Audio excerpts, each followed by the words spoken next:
आप रामचरितमानस की चौपाई पढ़ो तो उसमें शंकर जी के श्रृंगार का वर्णन आता है। जटा मुकुट आही मोर सवारा, मुकुट काय का? जटाओं का। बढ़िया जटाएं ली, बढ़िया तरीके से बांध दी। बोले हाँ ये बहुत अच्छा। अब भृंगी बोले मुकुट तो होगा पर मोर कहाँ है? मोर। तो नंदी बोले ये मोर कैसा होता है? बोले लंबा लंबा लटका रहता है, आगे लटका रहता है। अब मोर कहाँ मिले? वो हाँ कौन जनरल स्टोर की दुकान है कैलाश पर्वत पे। नंदी बोले चिंता मत करो। नंदी भागा भागा गया, पतले पतले पीरे पीरे लाल लाल सांपों को पकड़ा, छोटे छोटे सांपों को पकड़ा, उनका मुंह बांध दिया और मुंह को रख दिया जटाओं में, पूंछ लटका दी सामने। बोले आहा क्या मोर हो गया है।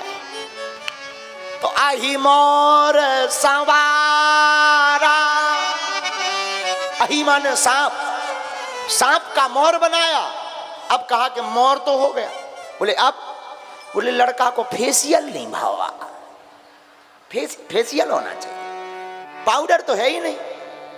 अब पाउडर कैलाश पर्वत में कहां रखो? नंदी बोले पाउडर कैसा होता है? बोले सफेद। अरे बोले वो अभी व्यवस्था है। नंदी भागे भागे गए, 5 किलो भस्म उठा ले आए, राख लगाई शंकर जी के। अब आदमी को पाउडर लगा तो मुंह में, शंकर जी को पूरे शरीर में, नक सिख पैरों से लेके सिर तक।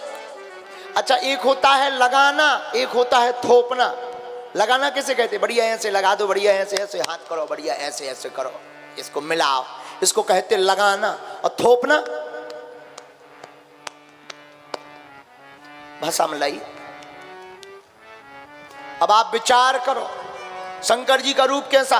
कर्पूर गौरम करुणावतारम, ये शंकर जी के रूप का वर्णन है इसमें। भगवान शंकर का रूप कैसा? कपूर जैसा सफेद, और सफेद के ऊपर भस्म भुरक दी जाए। आप विचार करो कितना दिव्य रूप लग रहा होगा। कहा भाई लड़का का फेशियल तो हो गया, पाउडर तो हो गया। बोले अब शेरवानी ले आ। अरे बोले रोको रोको रोको, शेरवानी जनेऊ। शंकर जी बोले जनेऊ का लो, सांप ले आओ। हाँ, एक अच्छे कथा व्यास सागर के बहुत अच्छे कथा व्यास जी आए थे, और बड़े अच्छे भाव में सुना रहे थे, बुंदेलखंडी भाव में। बोले कि भगवान शंकर जी से कहा कि चैन ले आओ, चैन, सोने की चैन दूल्हा पहने, लोग कहेंगे अमीर आदमी है। शंकर जी बोले चैन सोना महंगा होगा, क्या करें? शंकर जी बोले अपनी चैन ले आओ। और शंकर जी की चैन कौन? 2-5 तोला की नहीं, 4-5 किलो की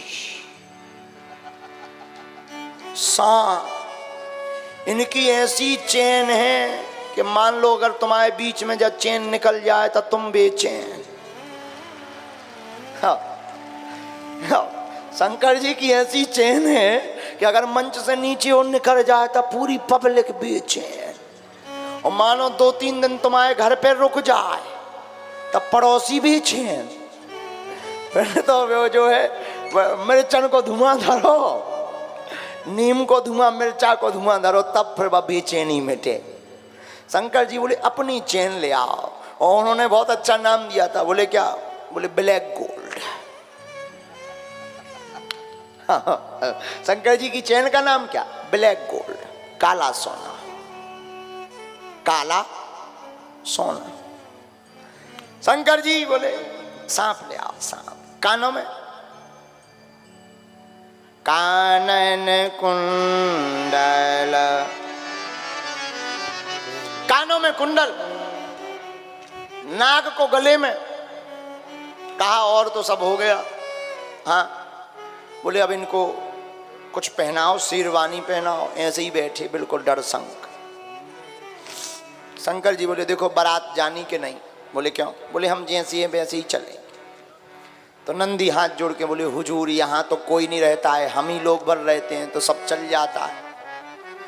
पराए घर जाना है, वहाँ पर रिश्तेदार उनके आएंगे, शादी होनी हो, आप ऐसे ही जाओगे, कौन अपनी बिटिया देगा? पागल और लोग कहेंगे। शंकर जी बोले देखो हम शेरवानी एरवानी नहीं पहने। फिर क्या? शंकर जी खड़े भय जिस मृगशाला पे बैठे थे कही एक काम करो, यही मृगशाला लपेट दो, कम से कम इज्जत तो ढकी रहा है। अब मृगशाला ली, कमर में लपेटी। अब मृगशाला में कौन बटन है कि रुक जाए, जहां लपेटी सो खिसक गई। कहा यार ये और लंबी आफत है। तो दूसरा बोला एक उपाय है। बोले क्या? बोले एक काम करो, एक गण की ड्यूटी लगाओ, वो पकड़े ही रहे। नंदी बोले खतरा है। बोले क्या खतरा? बोले कहीं भांवर के बीच में उसका हाथ दर्द करा, उसने छोड़ के दूसरे से पकड़ना चाहा, कहीं अगर छूट गई भांवर के बीच ही में तो पूरी इज्जत बाहर। कहा क्या किया जाए? नंदी बोले इसकी भी व्यवस्था है। नंदी भागे भागे गए और बेल्ट उठा ले आए 2.5 हाथ को बेल्ट, सांप, और सांप को कमर में कस के बोले सुनो दुनिया खिसक जाए तुम ना खिसकियो, पूरी इज्जत तुम्हारी पे आए। सांप बोलो हम शादी में डांस ना कर भी। नंदी बोलो डांस बाद में कर रही हो। अबे नहीं बाद में, अबे नहीं, अबे तो तुम बिल्कुल चपेरा। सांप बोलो ठीक है। अब लाइट, कहा कि बारात जाएगी तो हेलोजन रखवे वालों तो को चाने। शंकर जी बोले को रुपया खर्चा करे, अपनी हेलोजन ले आओ। शंकर जी की कौन सी हेलोजन? बोले चांद उठा ले आओ, माथे पे चंदा लगा दो, इससे बड़ी हेलोजन हो सका। अच्छा बारात देखो, एक संत का बड़ा अच्छा भाव है। पार्वती जी का जब विवाह तय हुआ तो गांव में बात चल रही थी पार्वती जी के दूल्हा की, जहां पार्वती जी हिमवान नगर में, जहां हिमवान जी रहते थे वहां बात चल रही थी। आपस में माताएं बात नहीं करती रहती हैं कि उनका दूल्हा तो बढ़िया नौकरी करता है, बहुत अच्छा है, सुना है कि बहुत पैसे वाला है, साहेब हैं, साहेब परिवार वाले भी बहुत अच्छे हैं। तो वहां बात कर रही थी माताएं आपस में। बोली पार्वती जी को तो बड़ा सुख है। बोले क्यों? बोले लाइट का कभी टेंशन नहीं, कनेक्शन कभी कटना नहीं। बोले क्यों? बोले जब जिनके माथे ही पे चंद्रमा हो उनकी लाइट कब जाएगी। और बोले दूसरा सुख? बोले दूसरा सुख क्या है? बोले पानी कभी भरना नहीं है। बोले क्यों? बोले मस्तक पर गंगा, जब पानी चाहने सो कई लो डाल दो, सो भगवान शंकर है, सो टेढ़ो मूड करो। कहा बिटिया को बता। बोले एक और सुख है बिटिया को। बोले क्या? बोले कभी कपड़ा भी प्रेस नहीं करना। हाँ ये भी सुख है। बोले क्यों? बोले वे पहनता ही नहीं है, जब पहना तो नहीं है सो प्रेस को करे। बिटिया को ही ये भी सुख है। बोले चौथा सुख? बोले चौथा भी सुख है। बोले रिश्तेदार कभी आना नहीं है। बोले क्यों? बोले रिश्तेदार जिंदा उनके हैं ही नहीं, मरे वाले ज्यादा आउत नहीं है। बोले मरे कौन है? बोले भूत है। तो कहा बिटिया को 4 सुख बहुत अच्छे हैं, कुछ भी कहो, दूल्हा तो बहुत अच्छा मिलो। बोले क्यों? और बोले एक और सुख है 5वां। बोले क्या? बोले सिक्योरिटी दमदार। बोले क्यों? बोले कैलाश पर्वत पे रात की बाप में दम है कि चढ़ जाए। किसके बाप में दम है कि चढ़ जाए? किसके बाप में दम है कि चढ़ जाए कैलाश पर्वत? इतनी बर्फ अब हम लोग कहाँ चढ़ पाए? एवरेस्ट, माउंट एवरेस्ट की चोटी सबसे ऊंची है, उतने में भी कई लोग तबक गए, आज लो 13 ही हो गई, शरीर नहीं मिलेगा। तो बोले सिक्योरिटी भी दमदार है, 5 सुख बिटिया को बहुत अच्छे हैं पार्वती को। ऐसी शंकर जी की महिमा गाई जाती है। तो अब शंकर जी करने में बढ़िया मृगछाला पहन ली, भस्म लग गई, अब हाथ में त्रिशूल लिया, डमरू लिया, श्रृंगार हो गया, दूल्हा तैयार, दूल्हा तैयार। अब शंकर जी बोले अच्छा जो बताओ हम लग कैसे रहे? नंदी बोले आज बहुत गजब लग रहा है।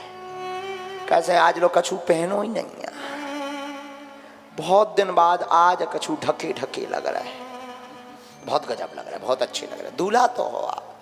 शंकर जी ने जैसी तारीफ, भोले बाबा तो भोले हैं, बहुत भोले हैं, एकदम भोले सीधे साधे। उन्होंने डमरू लें और डमरू बजाने